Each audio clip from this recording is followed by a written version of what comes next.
After calculating energy density, let's calculate energy stored in a series combination. So we already know the capacity of a series combination is given by 1 upon C equal to 1 upon C1 plus 1 upon C2 up to 1 upon Cn. Hence we know the formula of energy which is given by 1 by 2 Q square upon C. So put this value in above equation. In this equation we got U equals to 1 by 2 Q square in bracket 1 upon C1 plus 1 upon C2 up to 1 upon Cn. So on calculating, we found U equals to U1 plus U2 up to Un. So the total energy stored in the system is the sum of energy stored in individual capacitor. Okay, so this is the energy stored in series combination. Now calculate the energy stored in parallel combination. So for this, calculation of parallel combination, connect the capacitor in parallel combination and find the capacity of the parallel combination. So we know the capacity of parallel combination is given by formula C equals to C1 plus C2 plus C3 up to Cn. And energy formula is given by U equals to half Cv square. So put the value of capacity in this formula. We got U equals to 1 by 2 V square in bracket C1 plus C2 up to Cn. So energy of the system is given by U equal to U1 plus U2 up to Un. So the total energy stored in parallel combination is the sum of energy stored in individual capacitor. I think this point is clear to you. Now loss of energy or sharing of charges between the capacitor in parallel. So when the two capacitors initially charged to different potential are connected across each other, here are two capacitors C1 and C2. This capacitor is C1 and this capacitor is C2.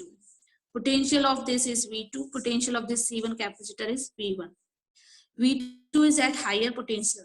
So when these capacitors are connected with each other, the redistribution of charge takes place.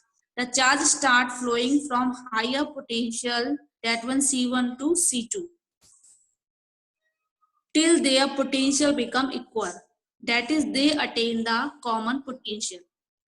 So the process is similar to the one in which heat keeps flowing from a body at higher temperature to a body at lower temperature when they are kept in contact.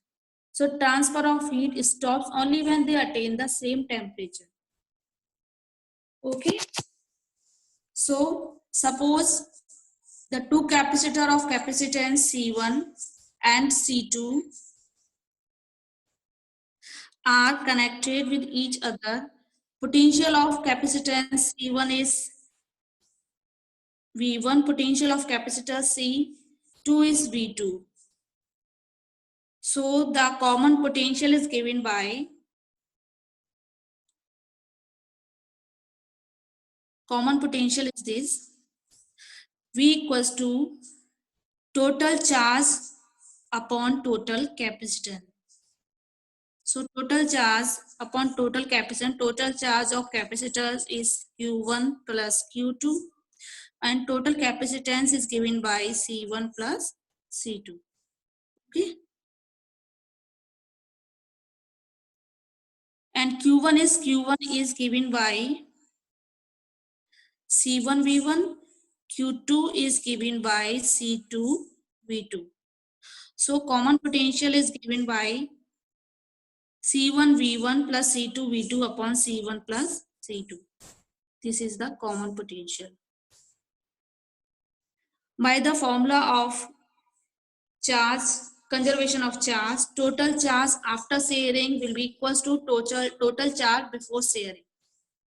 So total charge after sharing is given by C1 plus C2 into V equals to total charge before sharing is Q1 plus Q2, which is C1 V1 plus C2 V2. So put these value in this equation. C1 plus C2 into V equals to C1 V1 plus C2 V2. And common potential is given by V equals to C1 V1 plus C2 V2 upon C1 plus C2.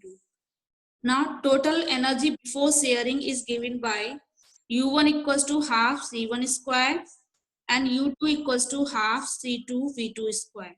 So total energy before sharing is given by, on adding these two energies we got U equals to half C1 V1 square plus half C2 V2 square.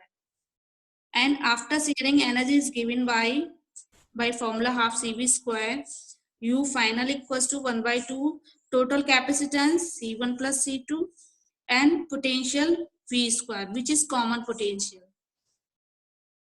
Now energy loss is given by initial energy minus final energy.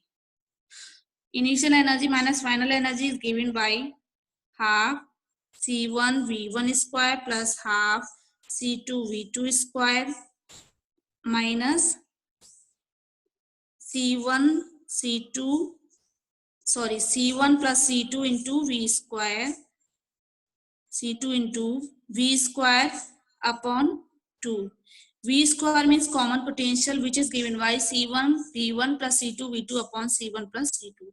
So now solving this equation, we find energy loss is given by C1 C2 V1 minus V2 whole square to C1 plus C2. Here U1 minus U1 means U initial minus U final is greater than 0. Greater than 0 means this is positive. So U initial is greater than UF.